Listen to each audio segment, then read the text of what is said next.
Iran will continue to control the Strait of Hormuz and will allow ships to go through on their control. That is the only thing that has been agreed to. This is conservative commentator Orin. He's close to Vice President J.D. Vance. He says, simply put, what is the point of all of this? If these are empty threats that we all know he will not carry out, then they are ineffective threats. The Iranians are on X2. The Strait is going to be reopened, and we're going to negotiate about the rest. I don't think the people that we decapitated at the top of their regime would call them empty threats either. Why can't you just acknowledge that what Donald Trump said this morning was abhorrent and that no president should ever threaten annihilating a civilization? Why can't you just acknowledge that? Look, he's talking to them in the way he thinks he needs to talk to them. Why can't you acknowledge that? That is something that no president of the United States should say. Because I don't take orders from you, number one, and number two, I gave him the space to negotiate with you. 4 minutes. That's how long the exchange runs. 4 minutes of a man defending a president's threat to erase a civilization of 90 million people. And in that entire 4 minutes, Scott Jennings never once says the word wrong. I went back and counted. He says acceptable. He says I gave him the space to negotiate. He says I'm not going to second guess him. An entire vocabulary built in real time, engineered to go anywhere except the one word that would end the segment. Here's the spin. Jennings wants you to believe that's caution, restraint, the mark of a serious person who doesn't rush to judgment. Here's the gap. Careful people say the word wrong constantly. It's the evasive ones who spend 4 minutes building scaffolding around it.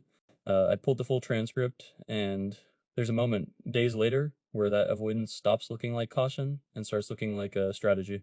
So I'm Andre Mitchell. This is the real Andre Mitchell, and let's get into it. Tonight, a question about American values. After President Trump warned that a whole civilization will die tonight, never to be brought back again, he has since delayed that threat now for 2 weeks, but it still sent shockwaves all over the world, including the Vatican. Today, as we all know, there was also this threat against all the people of Iran. This is truly unacceptable. There are certainly issues of international law here, but much more. It's a moral issue, for the good of the people entirely.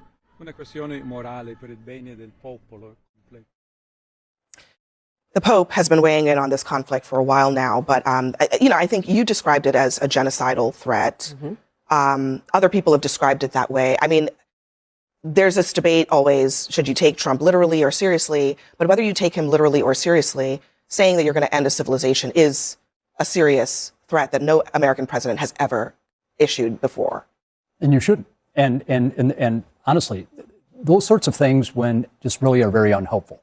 But I will also say we're not unaccustomed to him doing this. He did it with respect to North Korea. He said similar things with respect to China. He's made bluffs with respect to Canada. He's done it over and over again. And every time that he does this, I find that the media is running around chasing its tail with respect to him. I get he's the president of the United States. He should not be saying any of that sort of thing. And it's wrong. It is absolutely wrong. At the same time, how many times are we going to do this with this guy? I mean, why? I mean, why are we engaging? You can blame the media, but it's also so the onus is on us to say, oh, well, we'll just ignore him because he's making statements like a mad king. So we just normalize it as, well, that's just Trump being Trump and move on. Is this someone that you would tell your kids that you should look up to this guy and believe what he says, with the president of the United States, or just, well, you can go around to say whatever you want and threaten to, annihilate civilizations and just, it's the media chasing its tail every time he says something like that. No, in fact, I've said exactly the opposite to my kids. I have said exactly the opposite. I'm glad. Yes, so why is the standard different for the president of the United States? You wouldn't let your kids get away with something like that. Because it's happened over and over and over again. Yes, and he wasn't. He is the president of the United States. So isn't it the media's job to hold him accountable for it? You have to actually deal with what you have. Right. And what we're dealing right now is with a president that, again, I take the view, and I know it's a minority view, what he has done with respect to Iran has been good for society. It's been good for the world. Hamas has been degraded.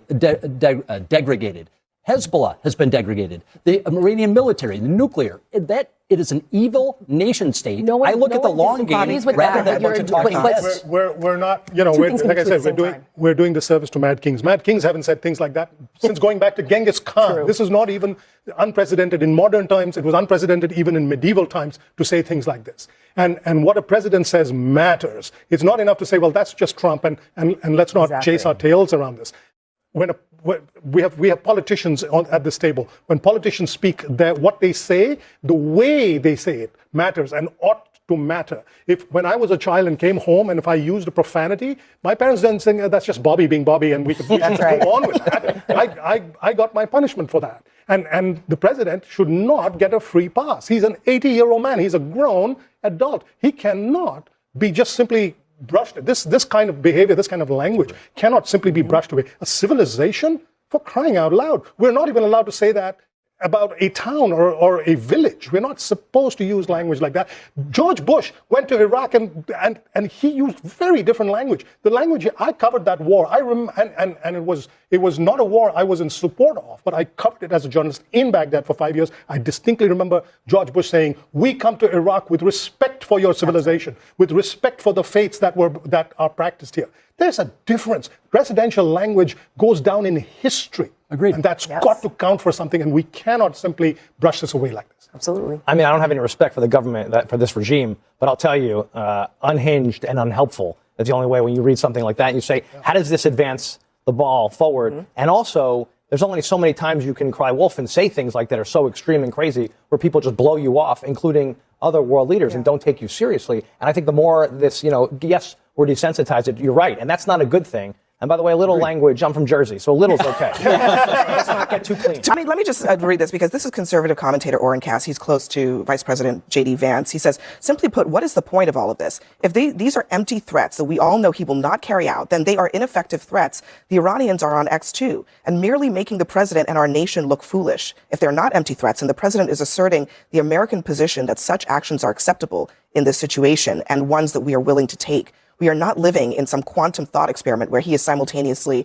is and is not serious.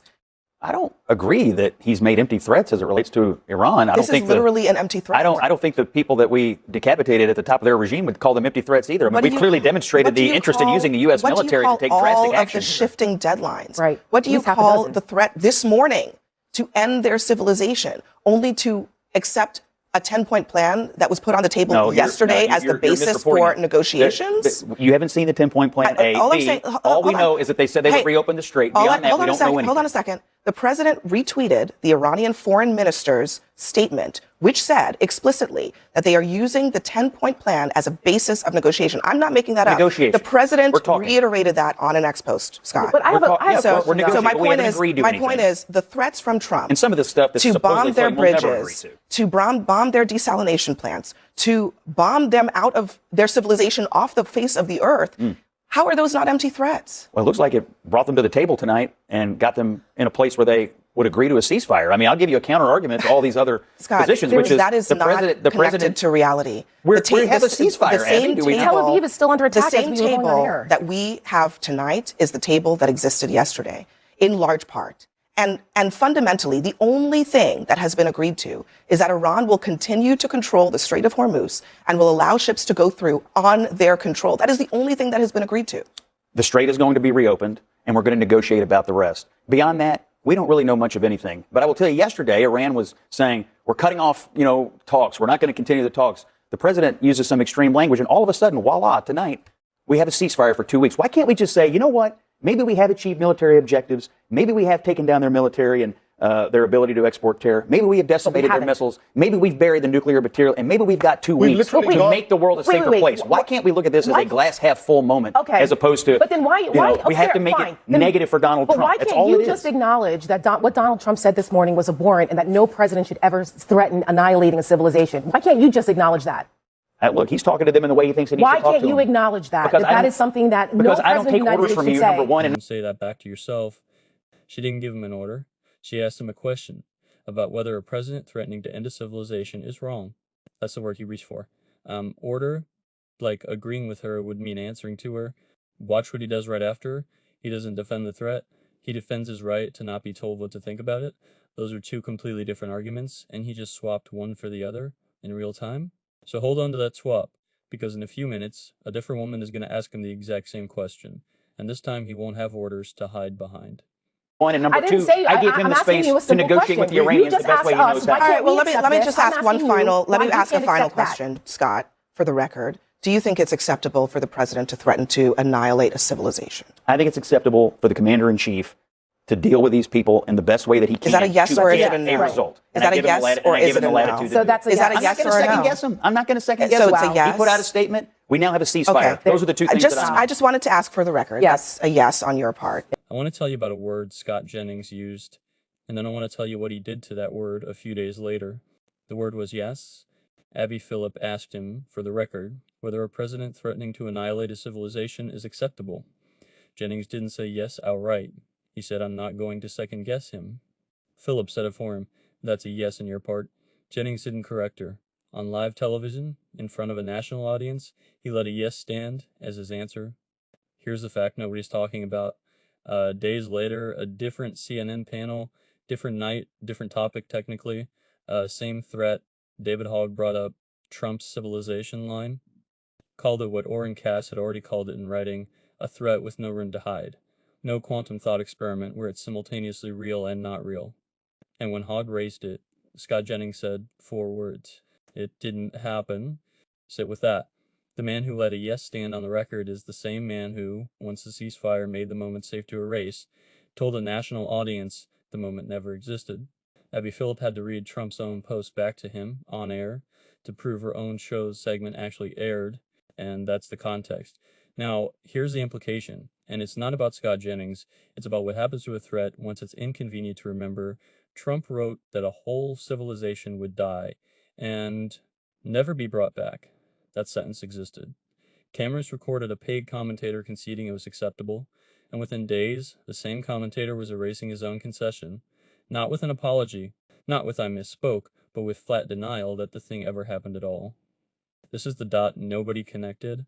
It's not that Jennings defended an indefensible threat. Plenty of people do that and live with it. It's that he needed 2 different stories to survive, 2 different weeks, and CNN booked him back for the second one without ever asking about the first. That's the frame underneath. CNN doesn't just platform the spin, it gives the spin amnesia and calls it moving on. Here's what the evidence forces you to conclude, if you're being honest. A network can host a man saying yes to mass death on Tuesday and no such thing happened on Thursday, and neither answer costs him a seat at the table. The real-world consequence is this. 90 million people had their annihilation treated as a debate club prompt, won or lost on which line got the better applause. And the losing side doesn't lose a booking. He just gets a new week and a shorter memory. Here's the line to screenshot. Scott Jennings didn't change his mind about the threat. He changed his memory of it. I don't know if I've got every layer of this right. If you watched it differently, tell me where I'm wrong. I mean that, but if you're the kind of person who watches CNN and can feel something's off before you can name it, this channel is where you come to name it.